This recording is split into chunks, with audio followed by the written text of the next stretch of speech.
Oh, hi there!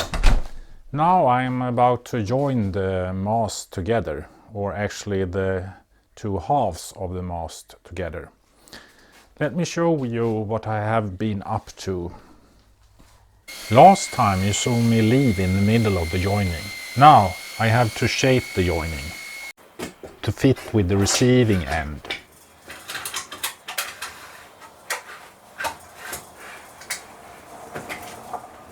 There is no workaround to extensive test fitting and trimming. The shape needs to be sculpted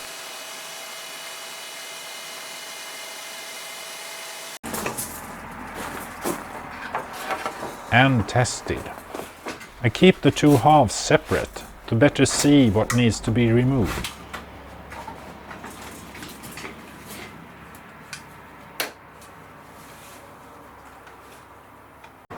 Otherwise it would be to try to shape a stick into a black hole. Here I can mark exactly what needs to go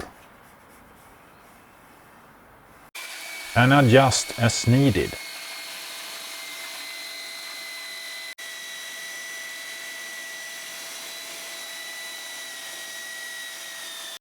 Before moving on to the next hurdle.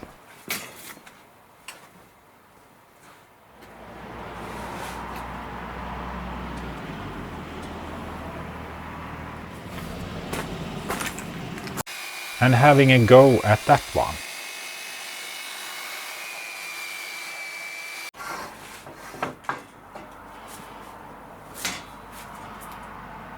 Until I'm happy.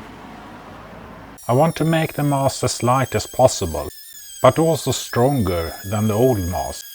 I decide that this section is too strong, so I trim off the material in the center where there is least load. When it's gone, I sand the surface for later epoxy coverage. This will make the surface watertight. The joining will also need to be covered with glass. This is to withstand the wear and tear.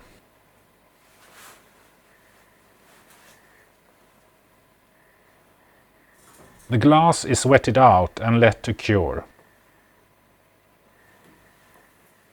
Later in the day I can cover the opposite side.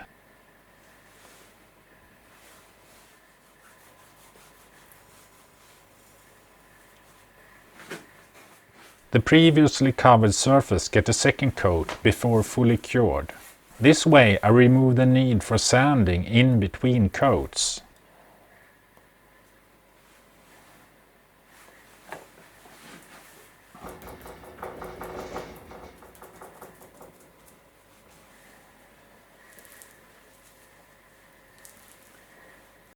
Here you can see that the joining piece is not centered well. I will have to sand off material.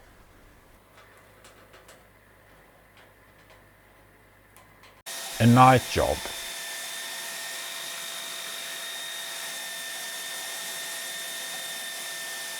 And a repeat job.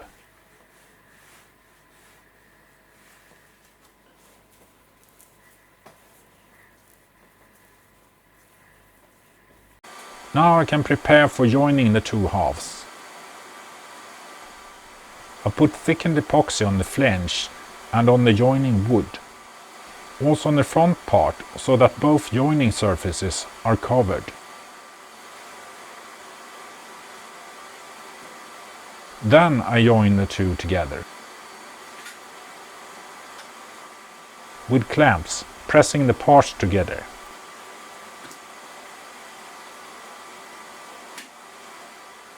Also sideways.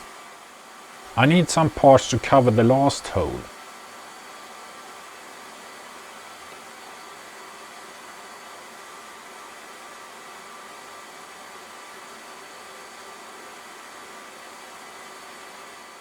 Soon the hole will be gone.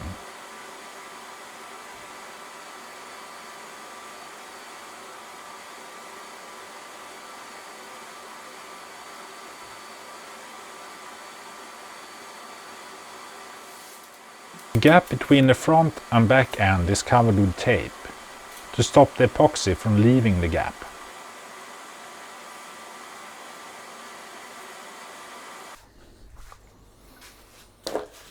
So this is the upper part of the mast, and here I have already joined the two halves together and also put in the joining piece between upper and lower part of the mast. So it's just a lot of sanding left on this part. What I have to do now is to also join this front part and back end part of the lower end of the mast.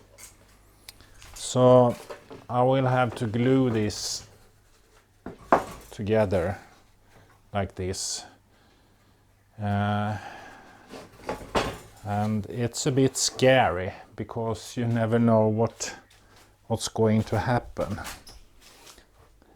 You have one go and then if you screw that up, it's no return. Yeah, so that's what I'm going to do now. I will start with a test fit here as well. This gap doesn't look good. I must check this height a second time. It's too high to fit inside the pocket. A small job, and it's wet outside. I do the sanding inside instead. Let's see if it fits better now.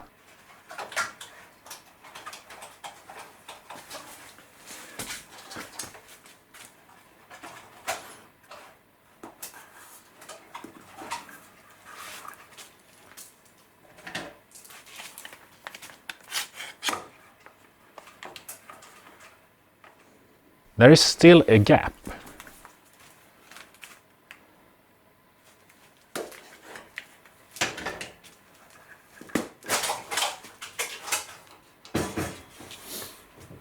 There must be some mismatch.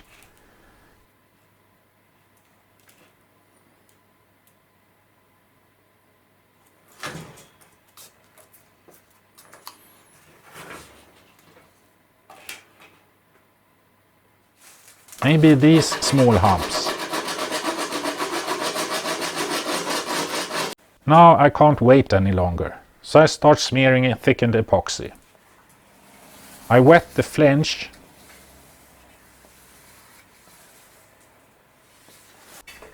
A thin layer of epoxy on the flange and on the wood.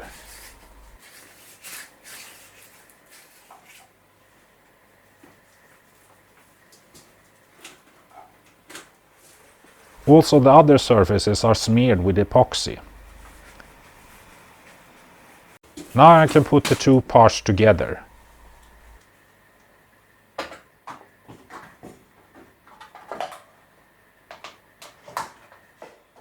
And start clamping them together.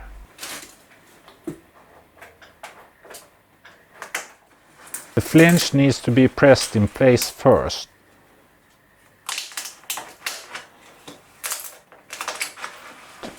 Before I can clamp the next stretch.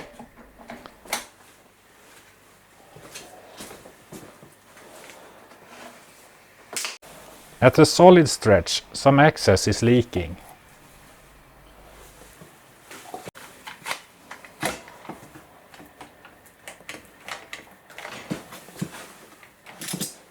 I also clamp sideways here in the end.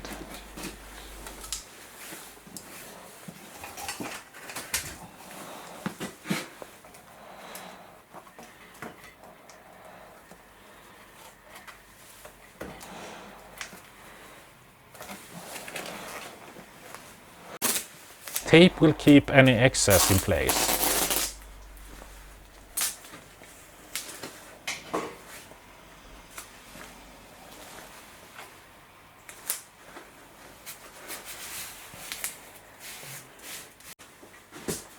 Here there is still a small gap. I will try to increase the pressure.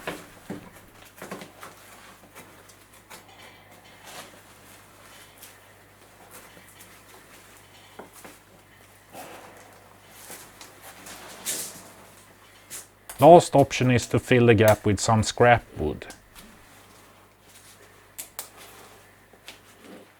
This may not look pretty, but it will work.